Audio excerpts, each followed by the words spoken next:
Nek, tidur malam pakai kelambu tau. Kenapa?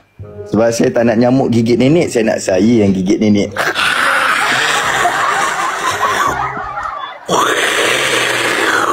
Singa, ada singa.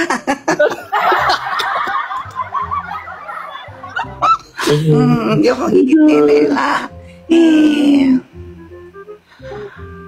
Apa yang lebih berkesan daripada obat ketika kita sakit?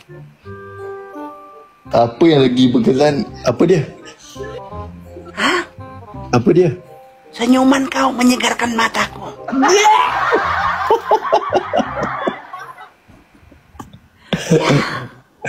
Nek, haiwan apa yang paling saya suka? Apa dia? Haiwan apa yang paling aku suka?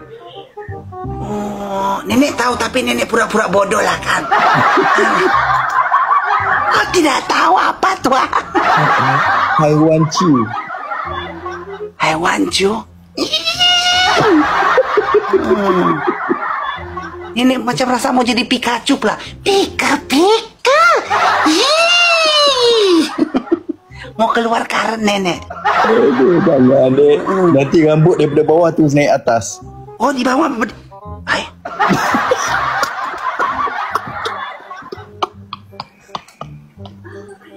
Perasaan sudah cukur kemarin. Ya. Ya. Oh, minta maaf, bukan bulu pula itu. Dia sejenis ketumbuhan. Tidur. Hair dryer nih.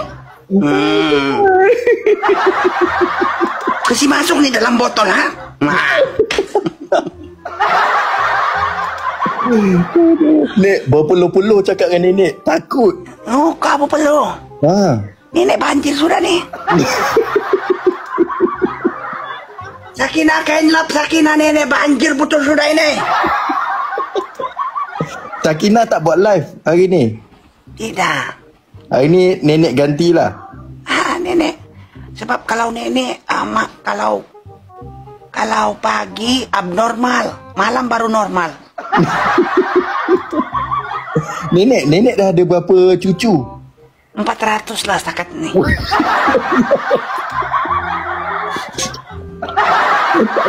Patutlah perut macam tu, Nek. Ya, itulah itu.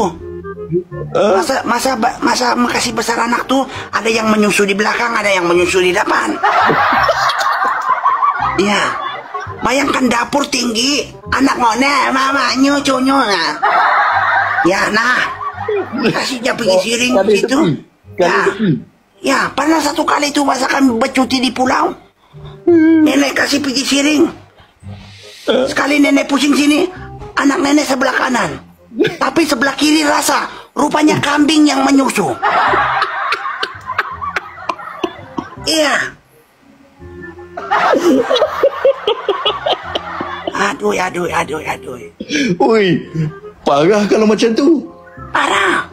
Ada tak tiba-tiba beruk ke yang menyusu? Oh, enggak pernah lah. Tak pernah, kambing je lah. Yang haiwan-haiwan kambing je lah. Kambing lah. Kerbau pun pernah juga. Ya. Ingat garam bukit. Ya, sebab kan dada nenek dulu kan macam crispy. Sekarang rasanya lagi crispy kot. Sekarang nih kalau kena tekan keluar serbuk.